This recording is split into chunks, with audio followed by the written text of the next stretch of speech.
Hello students, in this video we will continue further with mole concept. Okay, so in the previous video we had looked at how do you find out equivalent weights and we had looked at law of equivalence. उसके basis पे हम लोगों ने बहुत सारे question solve किए थे. Okay, अब इस सेक्शन में आज के लेक्चर में we are going to learn something about Dulong Petit's law. Okay, हाँ ये क्या होता है एंड ये क्यों यूज किया जाता है. So this is use. So आज के लेक्चर में जो सबसे पहला सेक्शन है that is Dulong Petit method. Okay, so this is used to find exact atomic weight of an element. Okay, now how do you do this? Now इसको करने का एक तरीका होता है. Okay, there is it's a 2-step process or a 3-step process. Okay, so step 1, आप approximate atomic weight find out करोगे. Approximate atomic weight. So approximate atomic weight, that is A, this is simply equal to 6.4 divided by specific heat.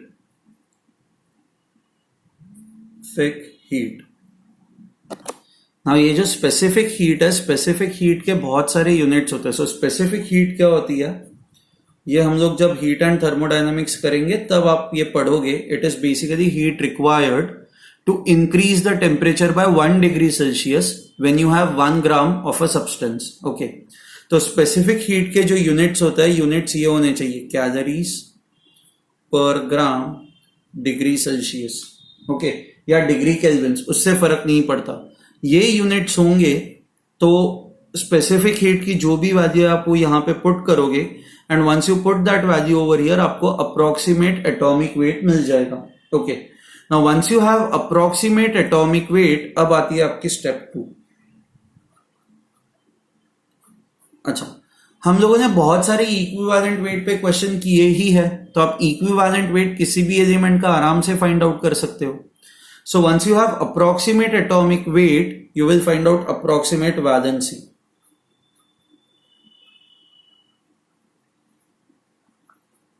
Now when I say approximate valency, it is simply equal to approximate atomic weight. Okay. Approximate atomic weight जो आपको step 1 से मिला है, that is A approx divided by equivalent weight. ठीक है, ये आपकी step 2 है. सो ये जो पहला इक्वेशन है ना, ये आता है it is called as Dulong's Petit law.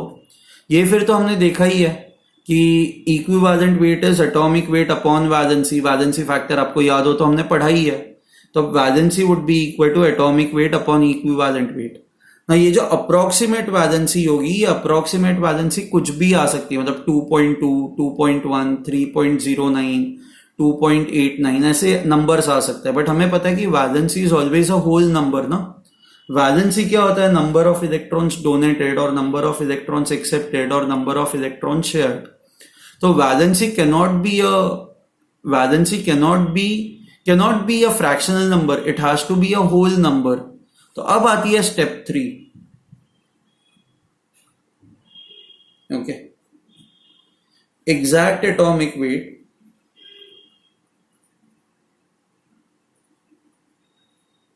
is equal to equivalent weight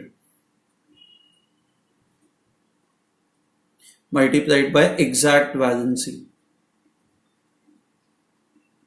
and ये एग्जैक्ट वैलेंसी कहां से आएगी, ये अप्रोक्सीमेट वैलेंसी को you will round it off to nearest whole number, nearest integer. So you will get exact valency. Okay, so इस पे ये 3 steps है, ये 3 स्टेप्स आपको याद रखने हैं। सबसे पहले आप approximate atomic weight find out करोगे यूजिंग स्पेसिफिक हीट। ये मिलने के बाद you will find out approximate valency which is approximate atomic weight upon equivalent weight. And third step में आप फिर exact atomic weight find out करोगे which is equal to equivalent weight into exact valency. Exact valency कैसे मिलेगी? Approximate valency को round off करो तो आपको एग्जैक्ट वैलेंसी मिल जाएगी। ठीक है, नाउ इसके बेसिस पे अब हम लोग एक आध दो क्वेश्चंस लगाते हैं, एक दो क्वेश्चंस करते हैं ताकि आपको ये समझ में आए कि इन चीजों को यूज कैसे करना है। Okay, so let me do a simple example. So the example is specific heat of a metal is given to you 0.031 calories per gram degree Celsius. Equivalent weight is given to you as 103.6. Find the exact atomic weight. Okay. Now I hope आप लोगों ने अब तक note down किया हुआ है. Please go through the formulas once again. आपको एक बार चेक करना है स्पेसिफिक हीट के यूनिट्स मैच कर रहा है या नहीं कर रहा है. कैलोरीज पर ग्राम डिग्री सेल्सियस, कैलोरीज पर gram degree Celsius, that is fine. Okay, you have to remember this Dulong and Petit method जो है ना, it is only applicable for solids. For solids, बस solids के लिए ही ये मेथड जो है that is applicable. Okay, fine. So step 1, we will go on to the step 1. आप आपके नोट्स कंपेयर करते जाओ और देखो क्या क्या हम लोग करते हैं. स्टेप 1 क्या होगी? आप approximate atomic weight find out करोगे. A approx this is equal to 6.4 divided by 0.031. Now when you do this, अच्छा I will make use of calculator but आपको यूज नहीं करना है.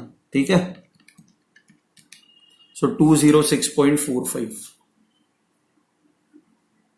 ये हो गई आपकी स्टेप 1. स्टेप 2 कहती है अप्रोक्सीमेट वैलेंसी फाइंड आउट करो.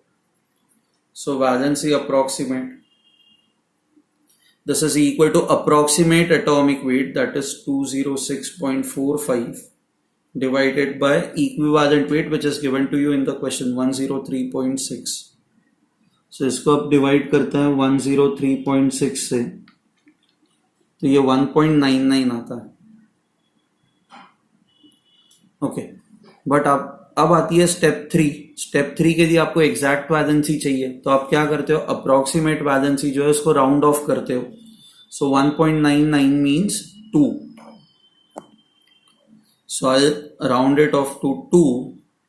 सो अब आएगी step 3, exact atomic weight. Exact atomic wait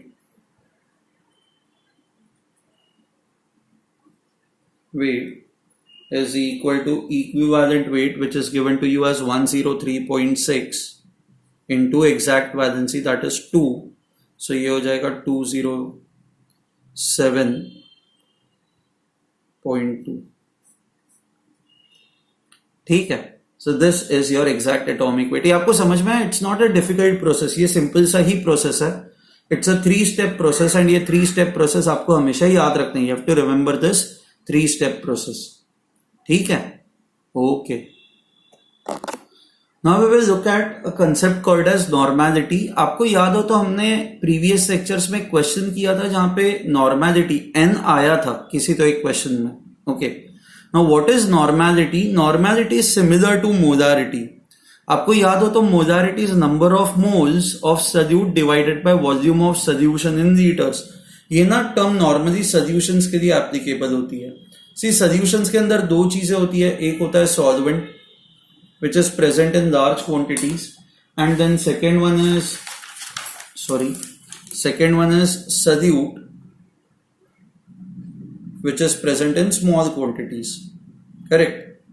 now normality कैसे आप डिफाइन करते हो? So normality is defined as number of equivalents of solute divided by volume of solution in liters.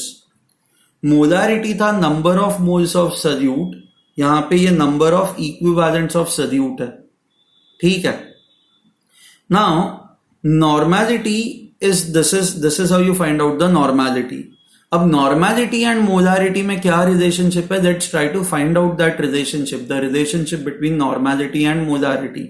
Okay, now आपको याद है हम लोगों ने number of moles find out किए थे और हम लोग हमेशा एक इक्वेशन यूज करते थे, number of equivalents into equivalent weight divided bye molecular weight, right?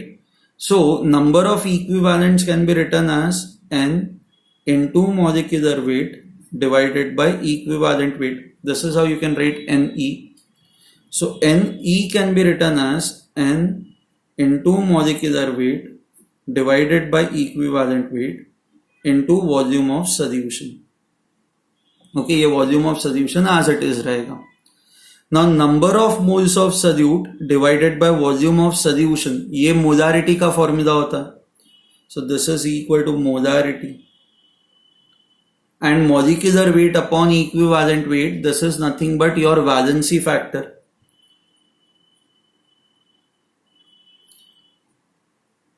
हमने ये ऐसे ही लिखा हुआ था ना, valency factor is simply, equivalent weight को हमने लिखा था molecular weight divided bye valency factor. ये हम लोग फॉर्मूला यूज करते ही है ना. तो valency factor would be molecular weight upon equivalent wait. तो ये वैलेंसी फैक्टर आ गया.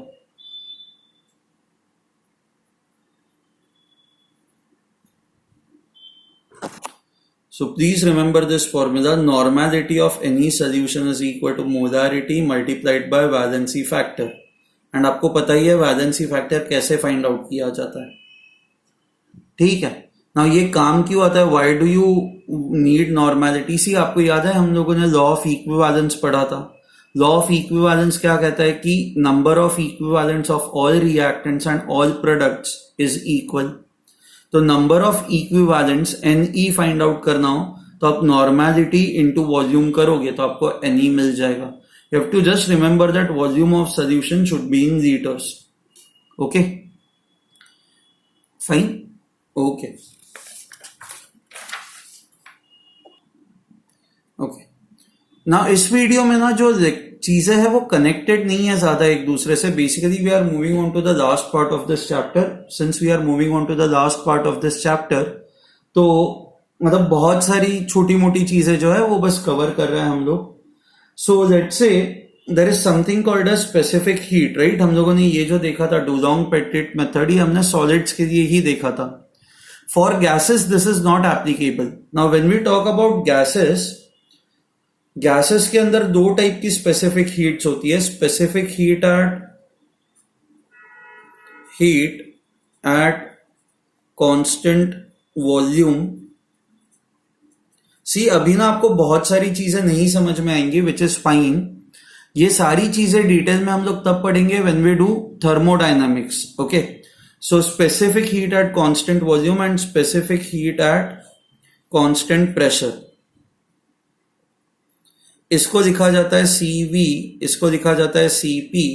इन दोनों का जो रेशियो होता है, the ratio is CP upon CV. It is written as gamma.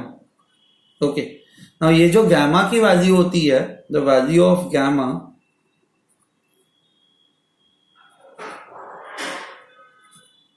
ये जो वैल्यू ऑफ गैमा है इसकी value it is equal to, okay, 5/3 for monoatomic gas. 5/3 is 1.33 and ये it is 7/5 which is equal to 1.40 for diatomic gas.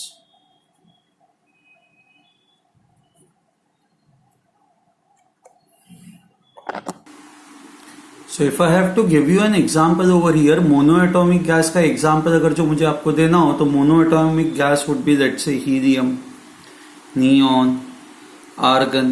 अब ये सारे noble gases है, but at the same time these are monoatomic. इनके जो molecule में एक ही atom होता है. So He atom भी है और He molecule भी है. इनकी atomicity is 1. When I talk about diatomic gas जैसे O2, N2, H2, सो यहां पे एक मॉलिक्यूल के अंदर दो एटम्स है, एटॉमिसिटी इज 2. तो you have to remember that value of gamma is 5/3 is 1.67, sorry, 1.67. okay, for monoatomic gases. And 1.40 for diatomic gases. कहां से आता है, कैसे आता है, वो अभी छोड़ दो। गैमा का मीनिंग क्या है, what do you mean by constant volume constant, ये सारी चीजें छोड़ दो अभी ना। बस क्वेश्चन सॉल्व करते दौरान अगर जो ऐसा कुछ आप देखते हो, you have to understand that it is monoatomic और it is diatomic. Okay, so say for example एक ऐसा कुछ क्वेश्चन दिया हुआ है, लेट्स से क्वेश्चन ऐसा कुछ है, मान लो वेपर डेंसिटी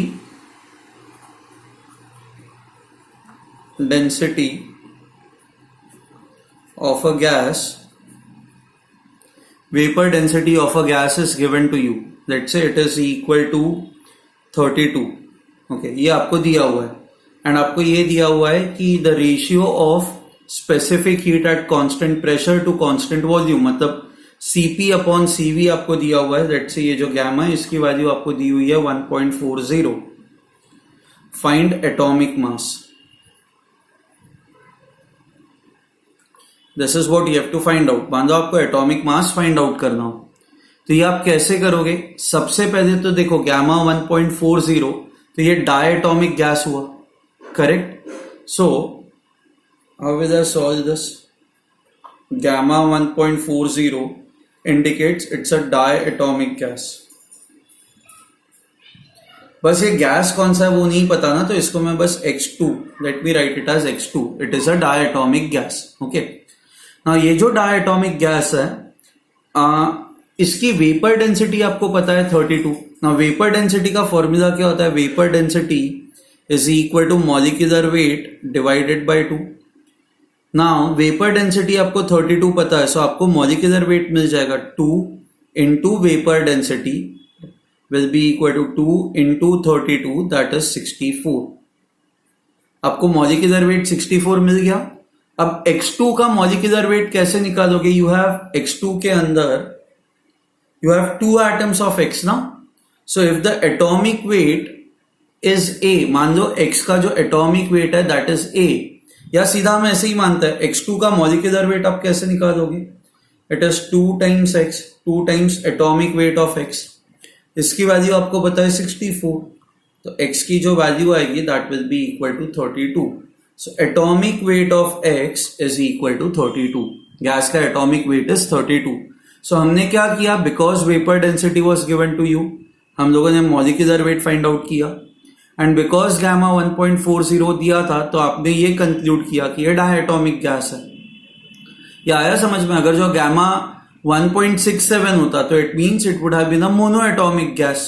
Okay, monoatomics। और एक ऐसा क्वेश्चन करते हैं ताकि ये समझ में आ जाए आपको। लेट से आपको ऐसे दिया हुआ है, मान लो vapour density of a gas is 20। Okay, and आपको दिया हुआ है gamma is equal to 1.67।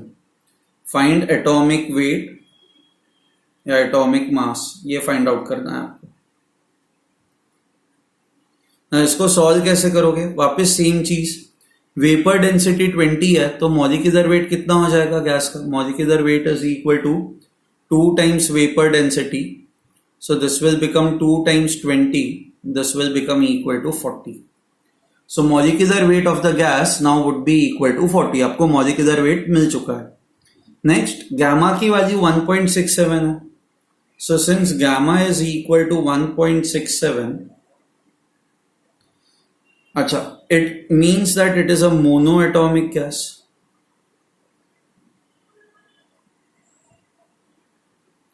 Now monoatomic gas है, तो monoatomic gas को आप बस कैसे लिखोगे?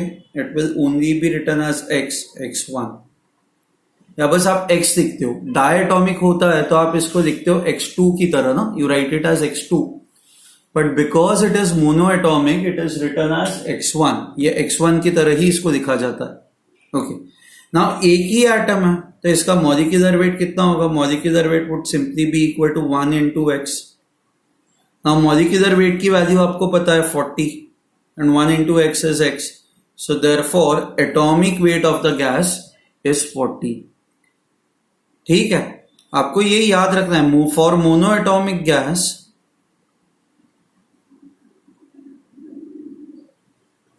for monoatomic gas, okay, molecular weight is equal to atomic weight.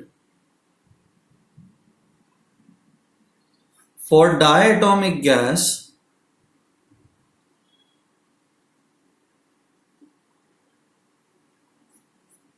Diatomic मतलब इस तरह के फॉर्म में, X2 के फॉर्म में होगा वो gas.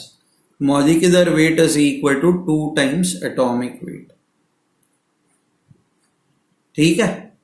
So I hope now you know कि वेपर डेंसिटी अगर जो आपको पता हो और गैमा की वैल्यू अगर जो आपको दी गई है हो, तो आप मॉलिक्यूलर वेट या एटॉमिक वेट कैसे फाइंड आउट करोगे आपको समझ में आ गया. Okay fine. One final thing and then we will end the lecture. कई बार ना क्या होगा, आपको ना किसी गैस की डेंसिटी दी जाएगी. For example let's say density of a gas is given to you. जैसे density of air let's say is given to you. Let's say it is equal to 0.0012 kg per litre. ये इस तरह से आपको density दी गई है. Okay. And आपको वेपर डेंसिटी फाइंड आउट करनी है. आप वेपर डेंसिटी कैसे फाइंड आउट करोगे? नाउ आपको कंडीशंस भी दी गई है. मान लो एसटीपी दिया हुआ है, तो हमें ये तो पता ही है आपको वेपर डेंसिटी फाइंड आउट करनी है.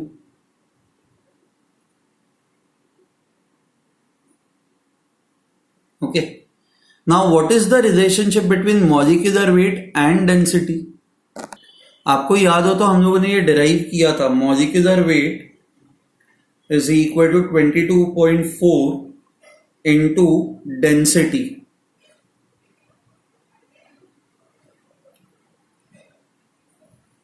We had derived this. आप आपकी फॉर्मूला लिस्ट चेक करोगे ना, तो उसमें आपको ये रिलेशनशिप मिल जाएगा. molecular weight is 22.4 into density. Just that when you are calculating density, आपको ये याद रखना है कि ये केजी पर लीटर में नहीं होनी चाहिए. डेंसिटी होनी चाहिए ग्राम्स पर लीटर. तो किलोग्राम इज बेसिकली 1000 ग्राम्स ना. तो आपको अगर जो इसको ग्राम्स में कन्वर्ट करना है तो आप 1000 से मल्टीप्लाई कर दो, तो ये हो जाएगा 1.2 ग्राम्स पर लीटर. तो आपकी जो डेंसिटी है दैट इज 1.2. ये आप इससे आपको मॉलिक्यूलर वेट मिल जाएगा. मॉलिक्यूलर वेट आ जाएगा 22.4 इंटू 1.2. 22.4 इंटू 1.2 ये आपको आएगा. आप डायरेक्ट ये कर सकते हो.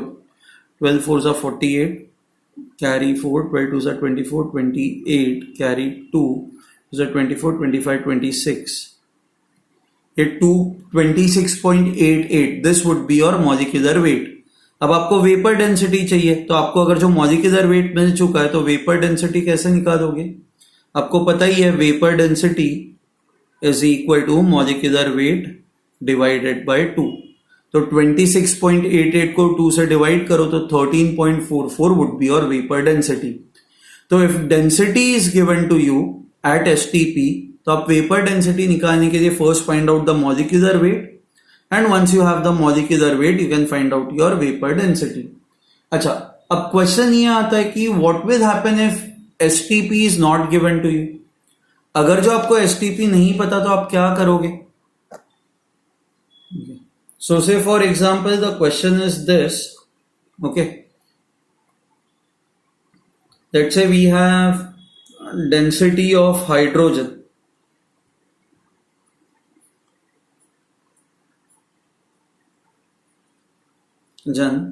At let's say 8 density of a gas, hydrogen नहीं देते.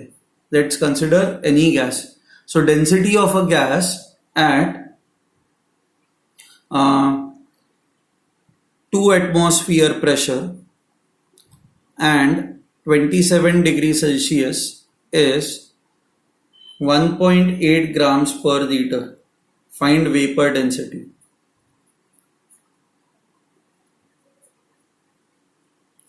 मान लो ये इस तरह का क्वेश्चन है कि density is given to you at this temperature of 27 degree Celsius and pressure of 2 atmospheres. आपको वेपर डेंसिटी फाइंड आउट करनी है. आपको वेपर डेंसिटी का एक ही तो फॉर्मूला पता है, vapour density is equal to molecular weight upon 2। Okay, अब आपको क्या क्या पता है देखो, प्रेशर पता है विच इज 2 एटमॉस्फियर्स, आपको टेम्परेचर पता है which is equal to 300 kelvins, and आपको डेंसिटी पता है which is equal to 1.8 grams per litre. Okay, now look at your formula sheet for a gas. तो आपको कोई फॉर्मूला दिख रहा है जिसमें ये और ये आता हो and you can find out molecular weight? आप लोगों अगर जो शीट में देखोगे तो आप लोगों ने एक फॉर्मूला दिखा हुआ है, एक पीवी इक्वल टू एनआरटी लिखा हुआ है, एंड उसी के आसपास एक ये फॉर्मूला होगा, P into M is equal to D into R into T. Density D या फिर रो लिखा होगा आपने। Okay, and m is your molecular weight. So therefore your molecular weight will be equal to d into r into t upon p. Density is 1.8, r is 0.082, temperature is 27 degrees Celsius, that is 300 kelvins, upon pressure which is equal to 2 atmospheres. तो आप अगर जो इसको solve करोगे तो you would get the answer 22.14 आ रहा है। Okay, ना अगर जो मॉलिक्यूलर वेट आपको ये आ रहा है तो आपकी वेपर डेंसिटी कितनी हो जाएगी? हमें पता है vapour density is equal to molecular weight upon 2, so 22.14 upon 2, this is 11.07। Vapour density is unitless है, इसके कोई यूनिट्स नहीं होते। फाइन, आपको याद है वेपर डेंसिटी क्या होती है? हमने डिफाइन कैसे किया था? It is density of a gas divided by density of hydrogens under similar conditions. Okay, ठीक है। Okay, okay, one last part that we are going to cover in this video, that is basically atomic masses. Atomic masses is something that you know, it is basically mass of one atom. Normally अगर जो आप देखोगे तो hydrogen का हम लोग मास 1 लेता है, ऑक्सीजन का जो एटॉमिक मास है we take it as 16, nitrogen का एटॉमिक मास इज 14। तो ये आपको ऐसा लगेगा ना atomic masses are whole numbers, but actual में आप हाइड्रोजन का एटॉमिक मास देखोगे तो इट इज समथिंग 1.000 कोई नंबर है शायद 7, ये हाइड्रोजन का एटॉमिक मास है। अच्छा, क्लोरीन का एटॉमिक मास 35.5 होता है, राइट? हम लोग हमेशा 35.5 लेता है। So if you think that atomic masses will always be integers, तो वो गलत है। Atomic masses are fractional numbers. Fractional numbers, बहुत सारे एटम्स के लिए atomic masses are fractional numbers. Now the question is ये एटॉमिक मासेस, ये फ्रैक्शनल नंबर्स कहां से आता है? ओके, ना ये फ्रैक्शनल नंबर इसलिए आता है क्योंकि काफी सारे जो एलिमेंट्स है उनका एक ही आइसोटोप नहीं होता, उनके बहुत सारे आइसोटोप्स होता है। सो जैसे फॉर एग्जांपल कार्बन है, तो कार्बन 12 एंड कार्बन 14, कार्बन के 2 एटम्स पॉसिबल है। One has atomic mass of 12, second has atomic mass of 14, but आप कार्बन का एटॉमिक मास हमेशा 12 लेते हो। द रीजन इज बिकॉज कि ये बहुत ज्यादा प्रेजेंट है, it is present in abundant quantity. For example अगर जो आप ये कंपेयर करोगे तो शायद ये कार्बन 12 जो होगा ये अराउंड 99.8% कार्बन 12 ही होगा एंड बस 0.2% कार्बन 14 ही होगा। So you can see that इसका जो कंट्रीब्यूशन है या इसका जो परसेंटेज है वो नेग्लिजिबल है, ये बहुत कम क्वांटिटी में प्रेजेंट होता है। तो इसलिए व्हाट वी डू इज हम लोग यही मानते हैं कि कार्बन का atomic mass is 12, but chlorine के केस में ऐसा नहीं होता। Chlorine has basically 2 isotopes, chlorine 35 and chlorine 37, and nature में it is found that chlorine 35 is 75% and chlorine 37 is 25%, which means आप अगर जो 100 क्लोरीन के एटम्स लोगे तो you will realize that 75 atoms are chlorine 35 and 25 atoms are chlorine 37। ये आया आपको समझ में? ठीक है, मैं रिपीट करता हूं, if you consider many atoms, आप रैंडमली बहुत सारे क्लोरीन के atoms low, you would find that 75% of those atoms are chlorine 35 and 25% of those atoms are chlorine 37. तो ऐसे केस में how would you find out the molecular wait? Molecular weight find out करने का तरीका ये होता है, ओके, हम लोग इसको कहते हैं एवरेज मॉलिक्यूलर और एवरेज एटॉमिक वेट. हम लोग एटॉमिक वेट की बात कर रहे हैं यहाँ पे. Average atomic weight. This average atomic weight is calculated as you have 75% chlorine. So 75 by 100 into 35 plus 25 by 100 into 37. आप इसको सॉल्व करोगे तो आपको आंसर आएगा 35.5. ठीक है. सिमिलरली हाइड्रोजन जो है, आपको पता है हाइड्रोजन के भी 3 आइसोटोप्स है, H11, फिर H21 जिसको ड्यूटेरियम कहा जाता है और H31 जिसको ट्रीटियम कहा जाता है. ना मेजरली हाइड्रोजन, ये प्रोटियम, इसको प्रोटियम कहते हैं हम लोग. So majorly protium is present in nature, but some amount of deuterium and very less amount of tritium is also present. तो इसलिए हाइड्रोजन का जो एटॉमिक मास है ना, आप जब इन सबके परसेंटेजेस कंसिडर करोगे तो this is what you would get. Okay. Sometimes what would happen is आपको एवरेज एटॉमिक मास दिया होगा एंड आपको परसेंटेजेस फाइंड आउट करने होंगे. Let's take an example. So question कुछ ऐसा है, देयर आर 2 एटम्स, इसके 2 आइसोटोप्स है, एक का एटॉमिक मास 24 है, दूसरे का एटॉमिक मास 25 है. आपको ये भी दिया हुआ है कि एवरेज एटॉमिक मास, ये क्वेश्चन में 24.8. सी एवरेज एटॉमिक मास हमेशा इन 2 नंबर्स के बीच में लाई करेगा, तो आपको इनके परसेंटेजेस फाइंड आउट करना है.